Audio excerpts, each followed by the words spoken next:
All right, ladies and gentlemen around the Delaware Valley, welcome to Top Lawyer with Sean Quinn here on WWDB Talk 860. We're Facebook and live, also on the WWDB stream.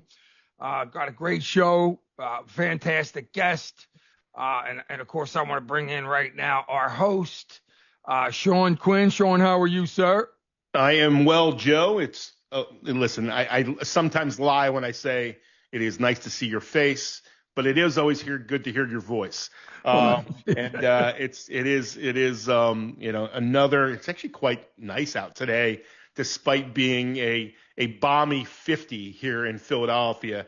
So kind of nice to get a little bit of decent weather. It almost makes me feel like spring training is around the corner, but I know it's still Eagle season, so we have to let the birds fly a little bit. Right, and it's funny because you're a football player who absolutely loves baseball. I can't stand watching football, honestly. I really don't enjoy any of it. Football helmet over my shoulder tells me I should enjoy it. But listen, we have a great show today, and Renee, welcome to the show. We sometimes we talk sports on this show, but listen, we actually have a real athlete here today. So that's right. I was just going to say, let me do a little bit of the intro. So joining us today is Renee Hykel. She's the founder of Hykel Law right here in Philadelphia. She's got all the accolades. We're going to talk about all the things she does. Super lawyers, awesome immigration lawyer. Immigration's sort of timely in today's world. She takes on those complex cases that a lot of others turn away. But she's also a former Olympian. Like, that's cool. Who represented Team USA in rowing at the Beijing Olympics back in 2008. She's a proud St. Joe's alumnus. So not only does she do a great job by her clients, but it's like an Olympic level tenacity that, frankly, Joe and I have always dreamed of having in our careers. So, I was a D3 football player. So, we actually have, this is our first Olympian, Joe. This is our first. It is. So we're a little bit. Renee, we normally start off, talking sports and all that. And I get my old high school films. I put them on the video. And we had it all going, and Sean and I, and then, we can't even talk about sports because we have a United States Olympian. We got one up. It's okay. It's all right. We understand that we got one up. It's all right. We did, but we can't have it. Let's bring Merv Haber back on. That's right. So, Renee, welcome to the show. Thanks, guys. Thanks for the great intro. I appreciate it. We appreciate having you. And, and listen, obviously not every day that we get an Olympian who's also has a thriving law practice in Philadelphia on our show. So we got a little bit of ground to cover. And listen, Joe and I joked in the pre-show that we could probably just throw you both say, hey, what's going on in immigration law, and walk away and come back an hour, right? Go get a sandwich, and we would have 5 shows filled because there's just a little bit going on in the immigration sector. But I'd be remiss if I didn't jump in and talk about your background, your roots, and how what I'm always interested in, particularly from founders and people that are running law firms, how your background as an athlete has really shaped who you are and the type of lawyer you are these days. That's such a great question. I mean, especially the sport of rowing, because rowing, when I graduated from St. Joe's, one of the coaches said to me, we're really going to miss you because rowing is all about the work and you just do the work. And that's true in all sports, but in rowing in particular, it's all about volume. It's an endurance sport. You just have to sit on the erg and sit in the boat and, do a tremendous volume. And so just bringing that to the practice of law, or really anything, it's what is another good friend of mine. It's persistence, I guess, is the most amount of persistence that you can bring. So it's literally working while no one's watching, right? It's like putting in that work, and particularly with rowers, like you guys are up at the crack of dawn to get on the water, and it's a lot different than the sports that Joe and I played, and I coached baseball for years, so different elements. But listen, there's always a lot of reps. But having seen some rowers over the years and hitting the Schuylkill before anyone's awake, and running, and putting in the hours on the rowing machines, and it looks like it takes a tremendous, and frankly, listen, I'll never get in a boat, and I know my limitations in life. Well, you could say this, and I want to jump on. Yeah, water's my Achilles heel. I've had two, I guess stress attacks. We call them panic attacks. One was in the middle of the lake while I was swimming. And so, but let me just say this. I'm looking. You had the Tommy Boy episode, like where you got stuck in the dinghy out there? I didn't get hit with the boat. Yeah. I love it. And you don't want to get into that story, but my point is, I'm looking. So I'm Wikipediaing Renee, and you competed in the women's lightweight double sculls event in the 2008 Summer Olympics.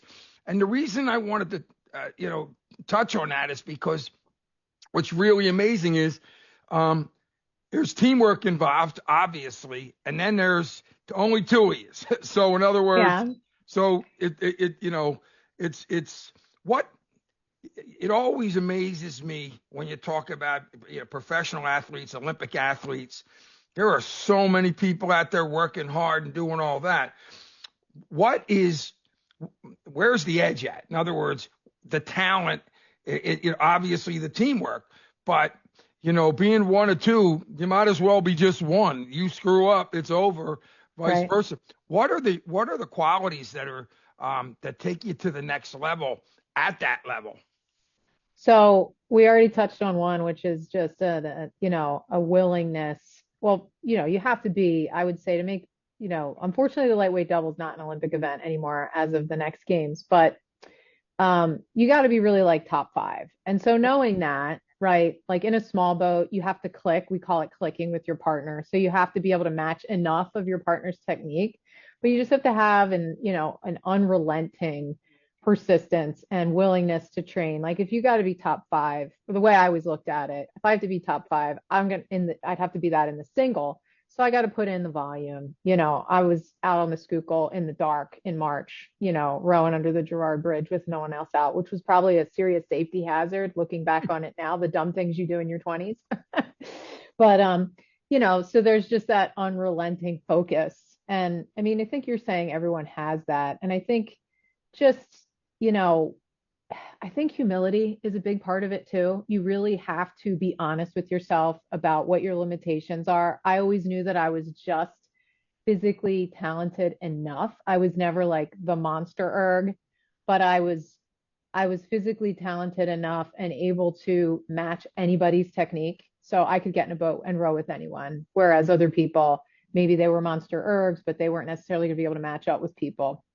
So you really have to be honest with yourself at a high level as to what are your limitations, what are your strengths, when do you need to take a step back, when do you step forward. It's the real fundamental piece of it is humility, I think. Those like literally you can apply that to life, right? Yeah. We have to figure out who we are, what are our strengths, where do we need help in life, where do we need help in business, all of those things. What I found interesting about some of the story, we feel like stalkers now that we're like looking at your background and all these things, but you were like training for the Olympics while in law school, right? So how the heck did you, like, law school is hard enough. Like, if you want to do well in school, it is a full-time job. And it's one thing to navigate it on a college schedule, but law school is vastly different than college. How did you go about like taking that organization level that you developed at St. Joe's to that next level while training for the Olympics, which is a whole nother beast? Well, first of all, I was completely insane and I wouldn't recommend it to anyone. I appreciate that honesty. The insanity of it was I had the most regimented schedule that you could, it's totally unsustainable, right? Like I did it for 5 years. But I had like my bag set before I went to sleep. My alarm went off in the morning. I was out the door in 10 minutes, or less. I drove up to Princeton, trained in Princeton, New Jersey, where the national team trained, got in the car, ate in the car. One time started hydroplaning and almost died while eating and trying to drive through the rain to get to law school at Rutgers, did classes, took a nap on the couch, maybe did another workout, got back to another practice. If somebody wanted to stop and have a conversation with me in the boathouse, I'm like, I don't have time for this. I don't have time for you. I got to go. If my partner was late to meet me for a lift, I'm like I'm reading a Supreme Court case in the locker room. So I was totally unsocial, very isolated, absolutely insane. Everyone told me not to do it. I remember when I started law school, they didn't want to admit me because I was going to be 2 weeks late to school because I was going to the World Championships in Italy. I went over the admission officer's head to the president to get let in. The admissions officer hated me. Like I was just crazy. So Well, that's awesome. It is awesome. And I'll tell you, one of the, it's an odd analogy, but you talk about greatness and you talk about great songwriters, right? And what I mean by that, really, a lot of that, having the ability to understand that at a young age, because what you're talking about, if you're 30, 35 years old, okay, you may be past your prime in regards to rowing, but the fact is that's normally when you get your wisdom, right? When you start having that wisdom to be able to, and like you see some of these great artists, they're like 21 years old. Some of them you develop when you're 35, 40. Now you get it. It's a little late, right? But the point is having that ability and that drive at such a young age. By the way, where did you get that? And that focus to where nothing was going to get in your way. You were, obviously a young person and with talent, but you able to have the drive and passion and the blinders not to let anything get in your way.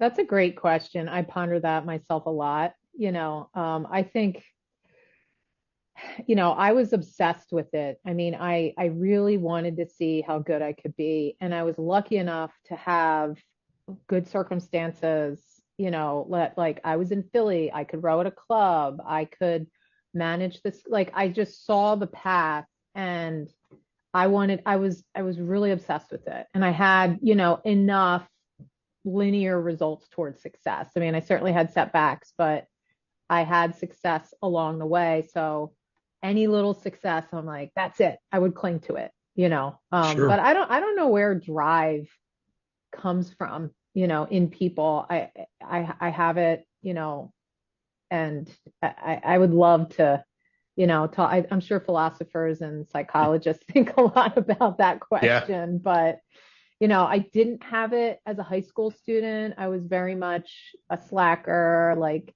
B-level student, had a change of heart when I got to St. Joe's. A friend of mine who helped me do my college application said, I think you should go out for the rowing team. And so I went out for it and I really fell in love with the sport and just training and seeing drastic improvements on my fitness and all of that. And so I just kind of got into it and then just got obsessed. That's amazing. That's amazing. You were practicing the art of Kaizen, the 1% better, and those incremental improvements before it was even a book. So those the small habits you develop in those. I think you're right though, and I've often pondered that whole is it the chicken or the egg? Like what drives somebody is for me. I don't know if it was like the search because I think I just wrote a post about this. I've never enjoyed winning. I've just hated losing so much, and I don't know if that is part of like a personality. I'm sure I would I'm afraid to get on to some therapist's couch because I might never have time to get up, because I'll be there all day and all week. But I think the one thing I've really, as I've gotten older and I don't use the word mature because I think that's not quite true. But I think the concept of, with age comes wisdom, as Joe was saying, and I've kind of looked back like, yeah, you do need to appreciate those wins and experiences. And somebody said it's okay to look back and see how far you've come and see what you've achieved. Because in our day-to-days, we don't always allow ourselves to feel those things. And I'm sure when you're going through the pain of law school and training for those things, it's hard to appreciate that you came from an unregimented high school student who is suddenly on the world stage less than 10 years later. Yeah, yeah. I can relate so much to that, Sean, and just like, not stopping to smell the roses of any wins. Like I expect to win at work with my cases. I can tell you I obsess about the losses. And so I've actually made a point with my staff because I know I'm crazy and I know that it probably doesn't feel good for them that like we'll win 8 cases in a week and I want to have a meeting about the one loss for like 45 minutes. So I'm like, okay, we're going to start every staff meeting to go over the wins because we win a lot. So like, Yeah. but that is something that I constantly have to work on that like, hey, we're doing great things. We have a lot of wins. Like, but you're right. Like it's like that double-edged sword when you are driven, you just, oh yeah, I won. Okay, let's move on to the next one. But I think it's that focus on studying that loss that allows you to win. Yeah, well, I agree. I also think that we all like you're right. You're dead on when you talk about thinking about the losses. You just talked about when you're winning 8 out of 9, right? I mean, Sean, you can relate to this, and I know Renee, you're thinking about, and some of them losses. I was just at my therapist's a couple of weeks ago. Another 10 years from now, he can see a breakthrough on a couple of my, when I fumbled against Bishop Newman, right?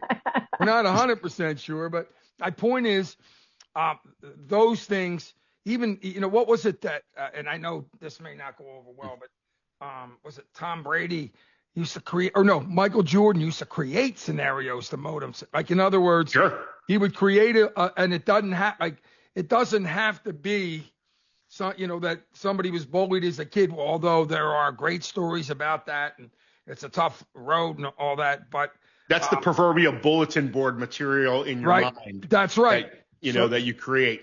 That's right. So a lot of professionals like Renee, they're reading it. I mean, day by day, you find that in a sense that the things that have motivated you may have been you didn't meet your time yesterday in the training session, and it becomes a microcosm of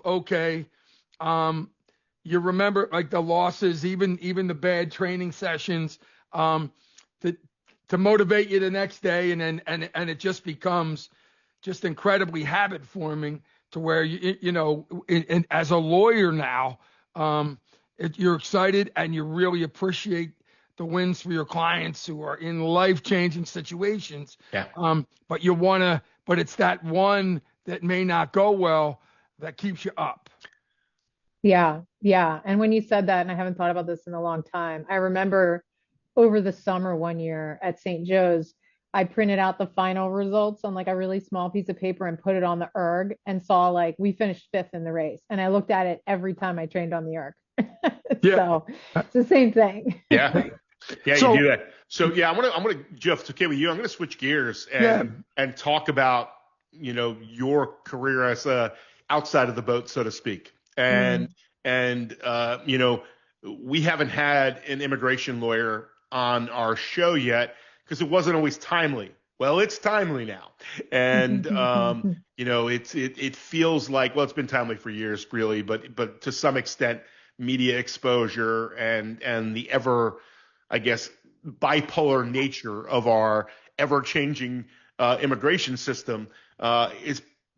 I sometimes feel it's hard to keep track of personal injury law. I'm not sure how you do it with a revolving door of judges and the system changing and the on again, off again status programs that we have. So, I'd like to start is what was your kind of impetus to get into immigration law? Why did you go in that direction? You started, I know you were over on our side of the aisle doing personal injury back in the former life. What was it that got you into to switch from personal injury to immigration, and why does it mean so much to you? Well, I got started in immigration because my father's an immigration lawyer. And when I ejected from personal injury law, I was looking for a job. I graduated law school in 2000 and in the fall of '08 after the games. I had one semester left. So in the spring of '09, it was like, the Great Recession after the Yeah, that's mortgage. right. So like Wolf Block Rome shut down. There were no jobs. And so I started helping my dad out with some cases. I never wanted to be an immigration lawyer because I wanted to forge my own path. I didn't want to do what my dad did.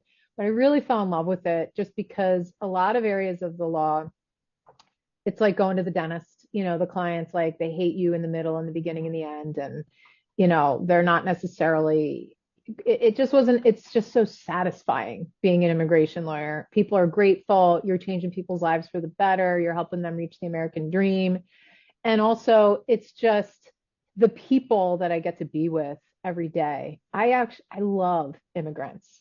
Me too. Generally speaking, immigrants are adventurous, ambitious people who are so grateful to be here, who work hard, and who it makes me feel like I'm back on the world stage just because I'm, first of all, with international people, but generally they're like the people that I'd want to be shoulder to shoulder with if I were embarking on a hard endeavor. So I just love them. So, like, So a combination of the people and the work, really, it's very satisfying for me. your experience is very similar to mine in that I represent a lot of the immigrant population as well, particularly since I do a lot of construction accident work. Mm, And so a lot of the hardworking, men and women on our job sites tend to be immigrants. mm, Some are citizens, some are non-citizens, some are working but the one thing that I'm always struck by with immigrants is their importance of family in their lives Oh yeah. and the willing to do the work. No complaints, just constantly put in the work. And as somebody who was an athlete, you can appreciate, like, as somebody who has a strong family structure, you really appreciate their commitment to to their families, to the work that they put in, and to their communities. And you're mm. right about listen, I'm terrible at Spanish, but I sometimes try to pick up some words from my clients, and they really do root for you to kind of be able to speak the thing. But I'm always concerned about the false narrative that we have Yeah. about immigrants, and I've always said this about the media. They're designed to drive a wedge between people and not bring us together. And I think there's no greater area where the media does us a disservice, and that is in the field of immigration and telling us truly who these folks are. So listen, depending on where you get your news from these days, you might have a vastly different version of what immigration looks like and the changes. So one of the things that I'm always interested in is in today's kind of, if you were to come to compare where we were in this kind of immigration world a year later, now, what changes have you seen? And they're probably too numerous to change to announce. And we'll get into some of the specific things like the changes to, paying for my H-1B1 visa these days, and the gold card that's probably coming. But what changes have you seen structurally in the systems, and how are you navigating those things?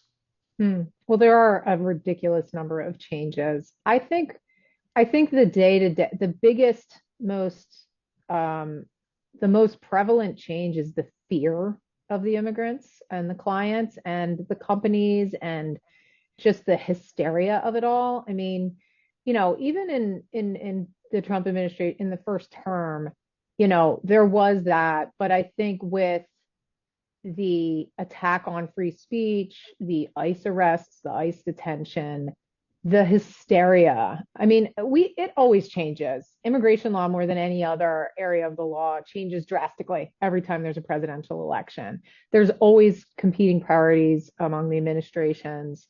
Even a two-term president, a lot of times there's changes after an Yeah. election. But the hysteria and the fear and the, I can't, it's just really changed the atmosphere, and it makes Yeah. it harder to deal with the changes that we always have to deal with, Yeah. because now we're also combating, the clients' hysteria and fear, which, as an attorney, I'm sure, when the phone's ringing off the hook and the emails and like, what's going to happen? Am I going to be arrested? Can I travel? That takes up so much time that it becomes challenging. And so we, the immigration bar, we're up in the night trying to read this stuff that came out on Friday night from the White House at 9 p.m.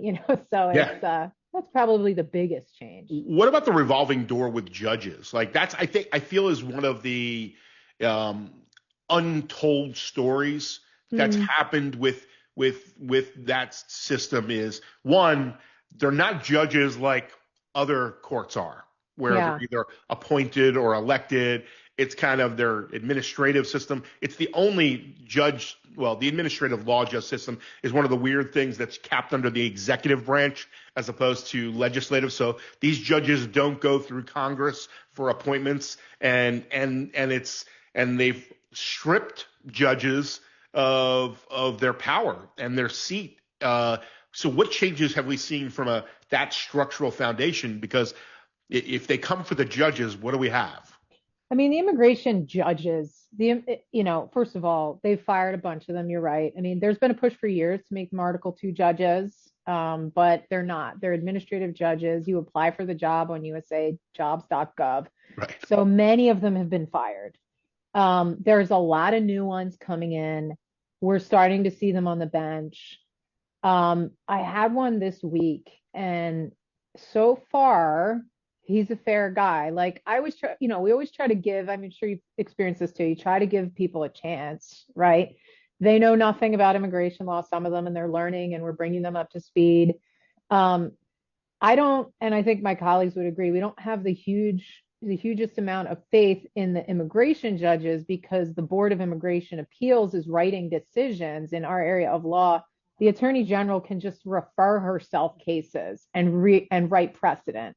So there's been, I think we're over 50 now from the board and from Pam Bondi, and all of them are against, the immigrants, the respondents. So we're all looking to federal court now, like the board issued a decision saying that everyone who came through the southern border is subject to mandatory detention and no one's eligible for a bond, which was a drastic change in the interpretation of that. So we started filing habeas corpus petitions to get people bond. There's over 300 district court decisions now across the nation saying that's not the right interpretation of the law. So the judges are bound by the Board of Immigration Appeals, so they have very little leeway to go against that. So they're kind of like, and they have immense pressure. Like even the ones who are good, we have some good judges here in Philly. They all have over 10,000 cases. The pressure on them is immense. I can't imagine what it's like for them and for some of the DHS lawyers who we've also known for years, and the pressure that they're under. It's tough. It's definitely tough. And that pressure is not only the volume game. They know if they write an opinion, that is against the administration, they're likely to be out of a job the next day.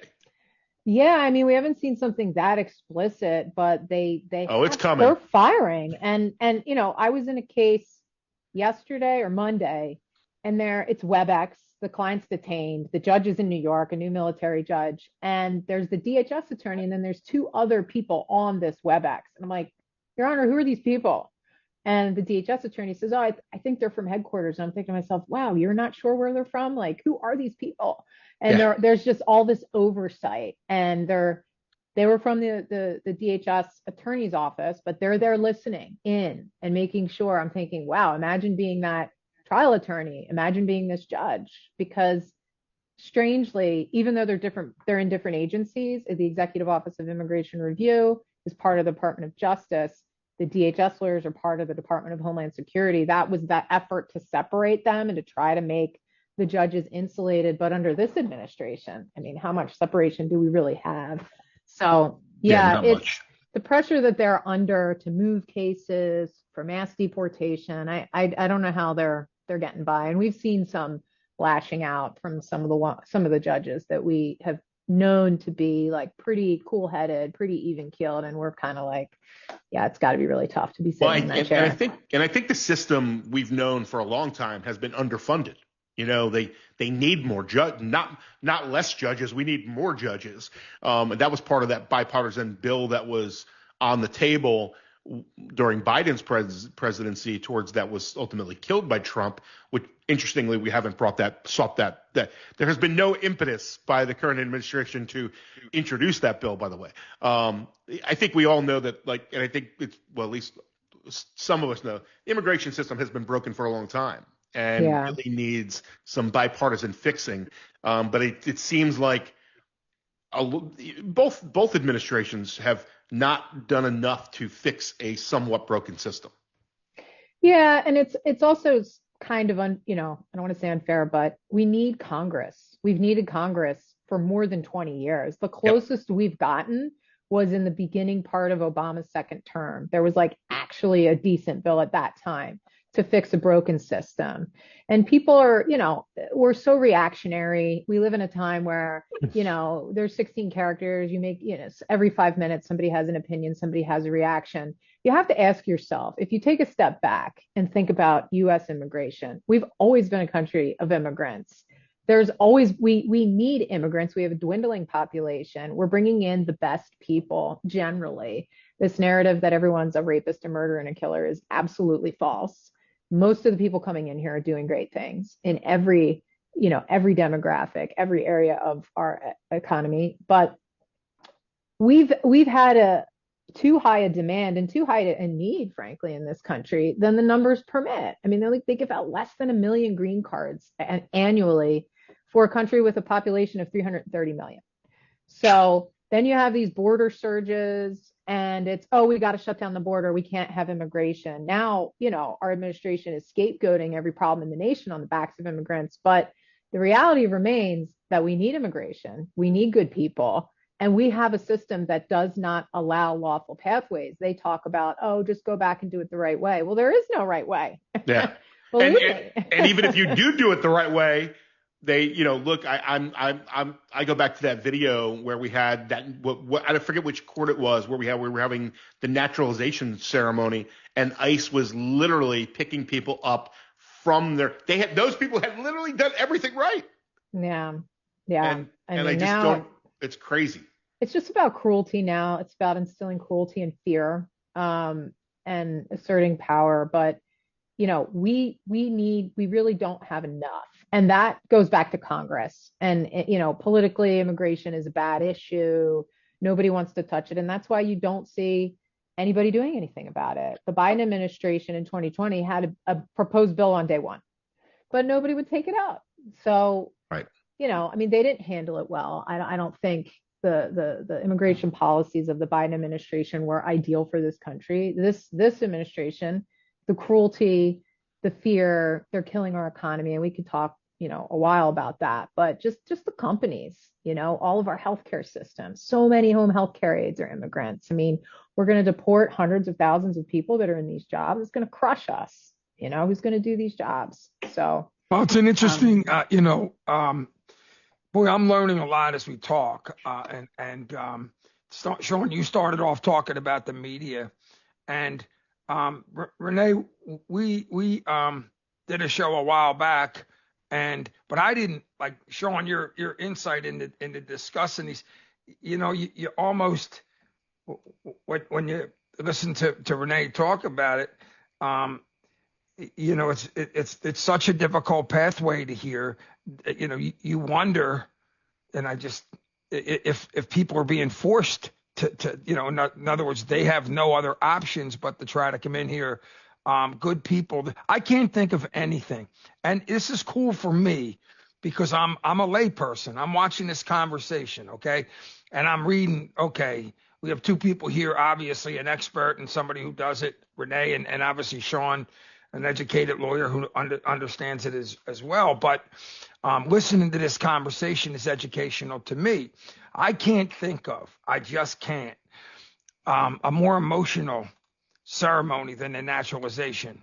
Okay, in regards to somebody who made it through and became a citizen. Okay, the emotions are just incredible, and that in many ways is the American, a large portion of the American dream. Where does that stand Renee, in regards to the American dream and people coming over here, and with all of the cloudiness and what and everything that's out there. Where are we with people who are doing everything they can to get that naturalization ceremony? You know, I think that it's alive, but it's dying, to be honest with you. There are many people here who still see America as the land of opportunity, the land of fairness, the land of justice, the land where if you work hard and do the right thing and be a good person, you can get rewarded in your personal life. But increasingly, I'm seeing people who are not believing in that vision anymore and who are scared and who, when I'm preparing them to go to their naturalization ceremony, and I have to do this every day now in my office, I have to say, what's on your social media? I never had to say that before January 21st, 2025.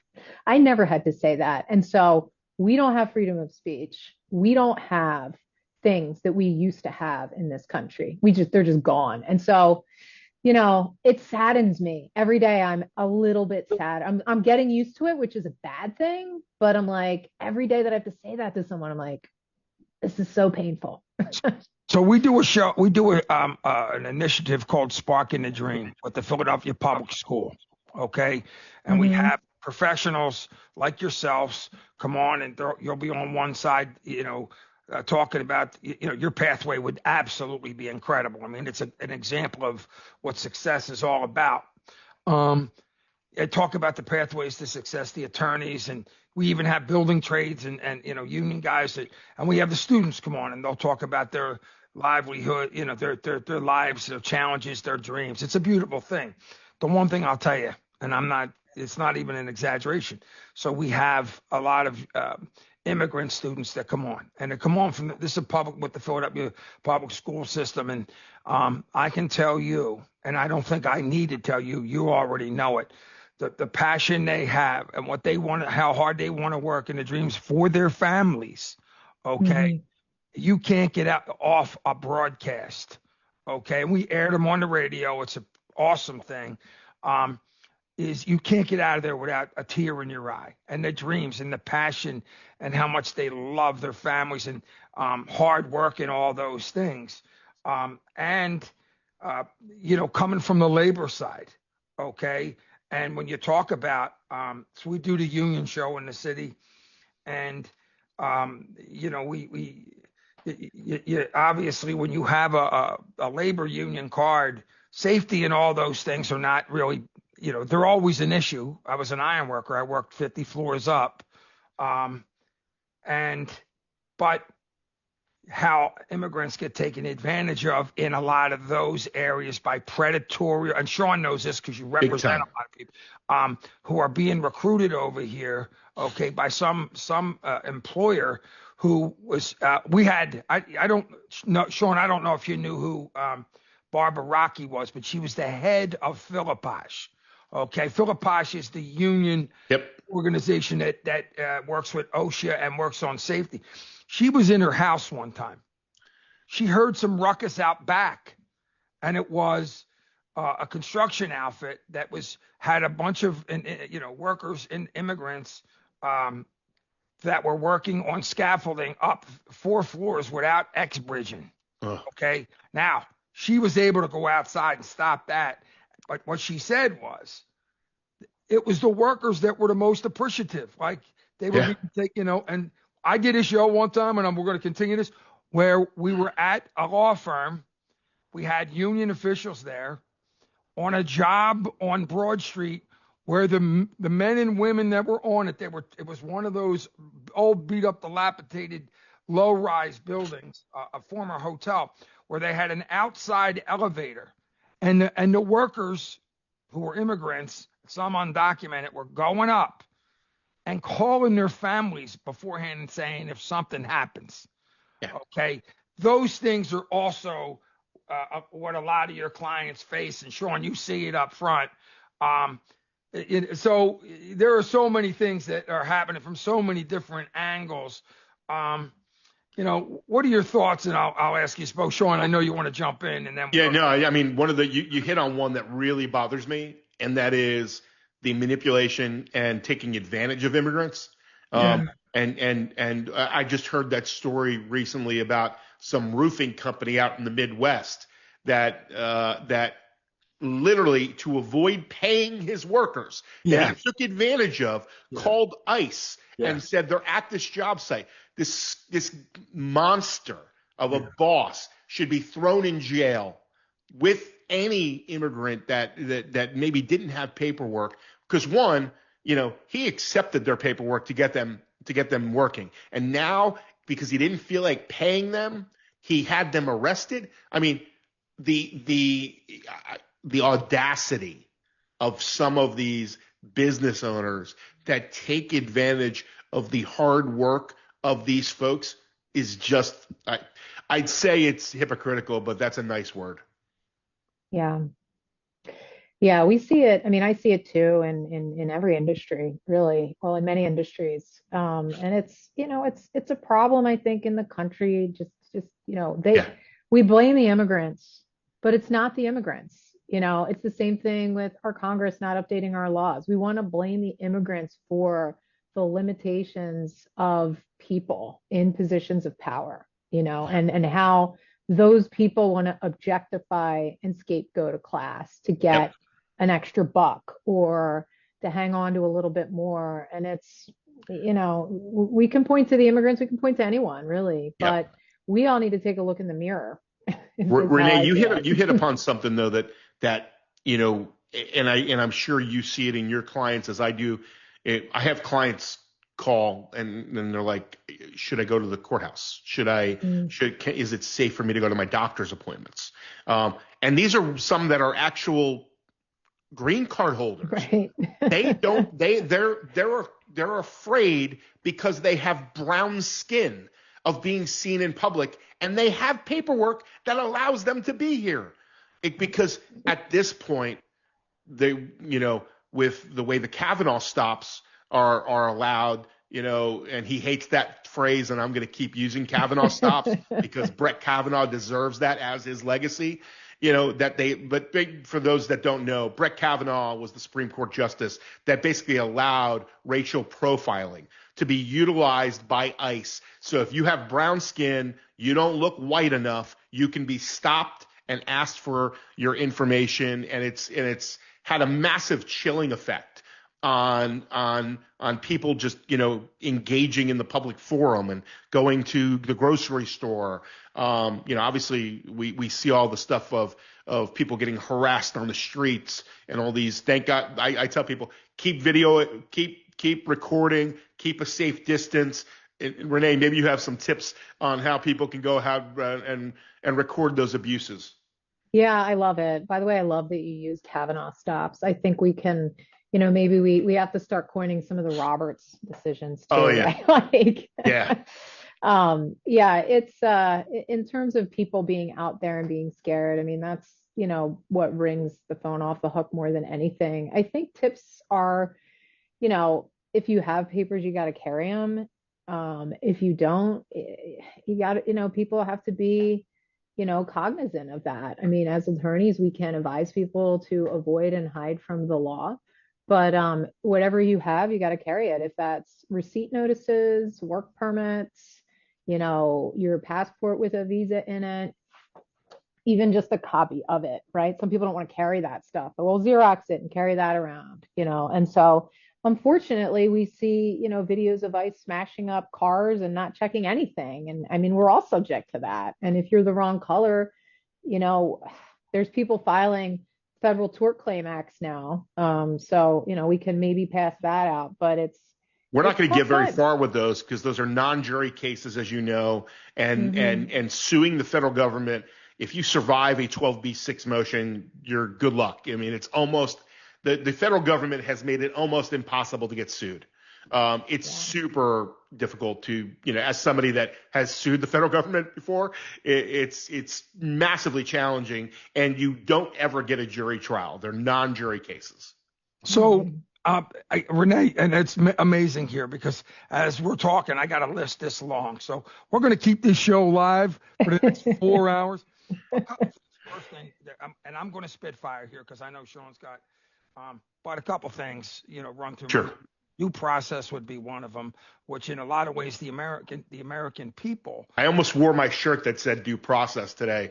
I was ready for it, but I'm like, I'll keep it slightly a little bit more professional. So when you take in, 50 to 100 people and all that, the American people are sitting there and they're going, okay, and you keep hearing the criminal thing and all that stuff. And, but when you hear they're taking in hundreds of people, the first thing that comes to my mind is how's due process being, how's that taking place? Number one. Number two, this situation is so devastating to people. My wife and I have a great friend named Sandy. That's her name. And her son was going to a school here, and he got accepted to one of the great charter schools. He's an 8th grader. He gets in 9th grade, right? Sweetheart of a kid. And another little girl, he got a scholarship, okay? The mother cleans houses for a living, okay?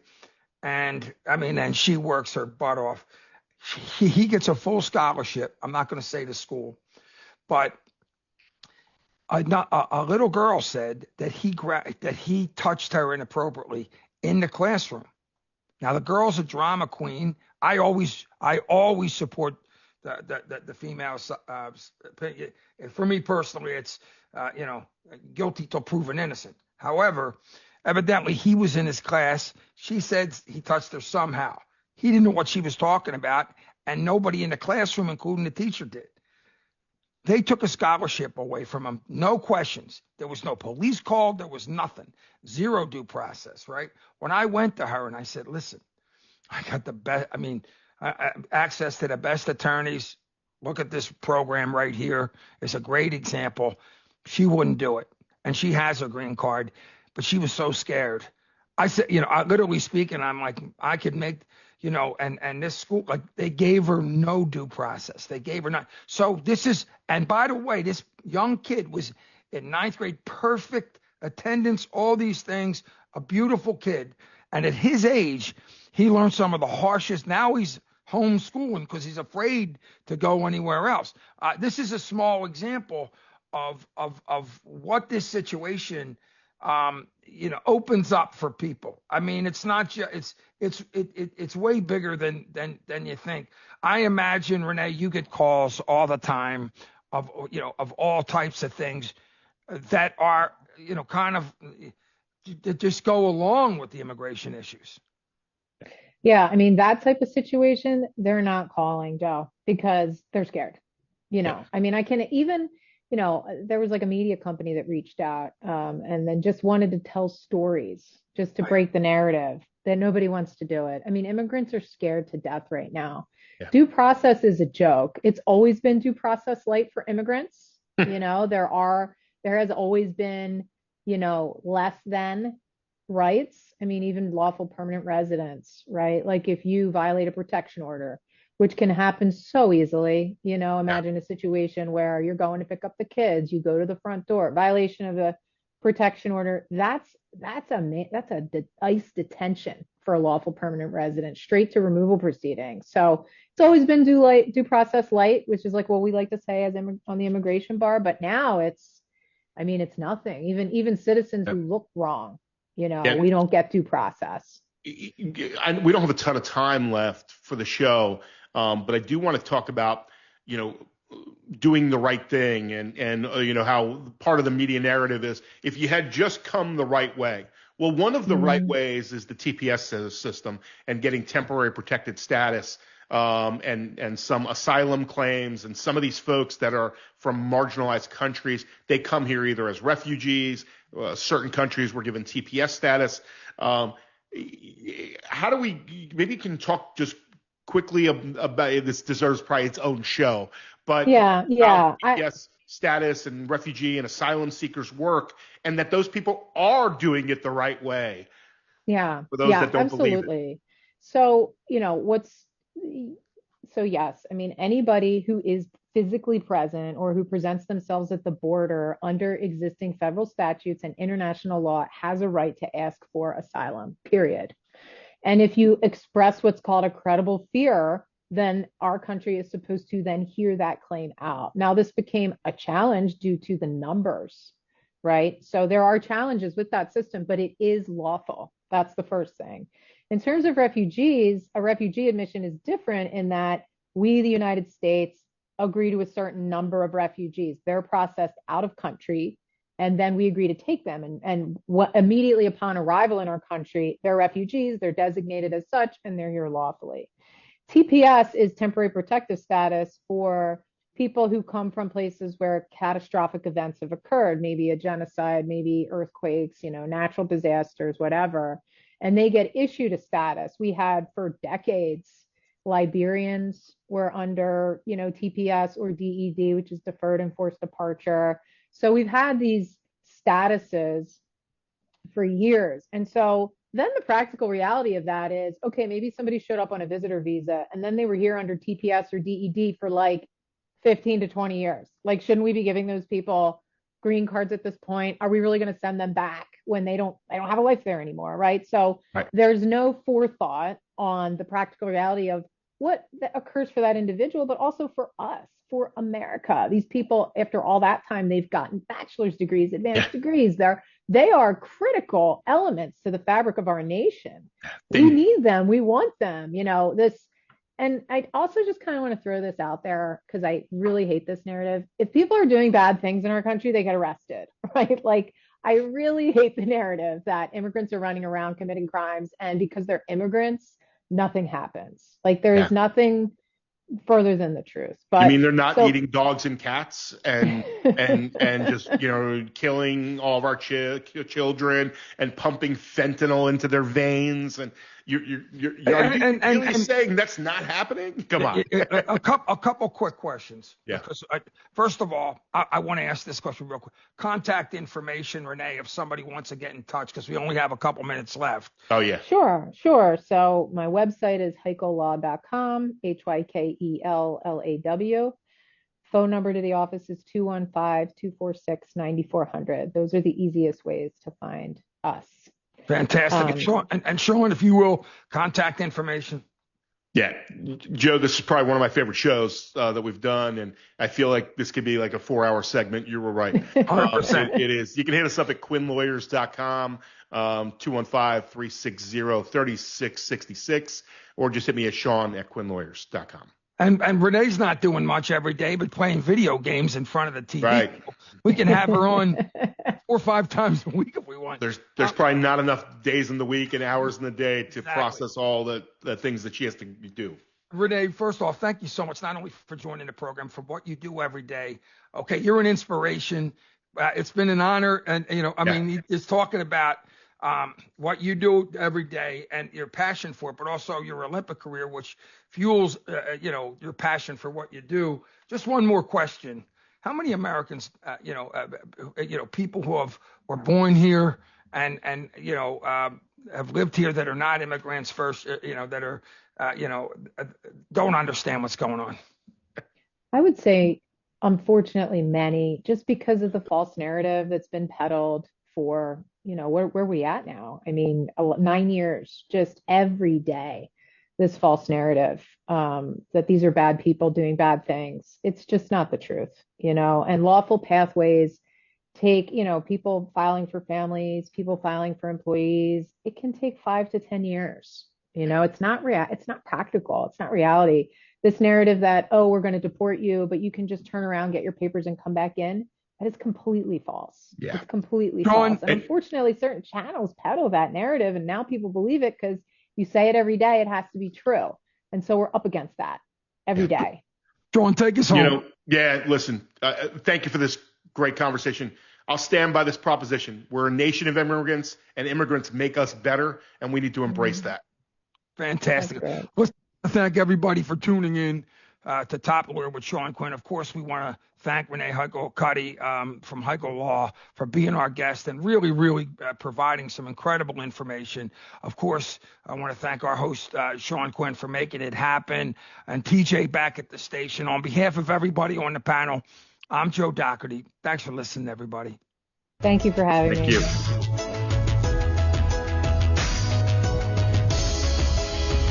Pizza's here. Oh, great. I'd love some, but I'm worried about my stomach issues. If you're worried about having diarrhea, gas, bloat,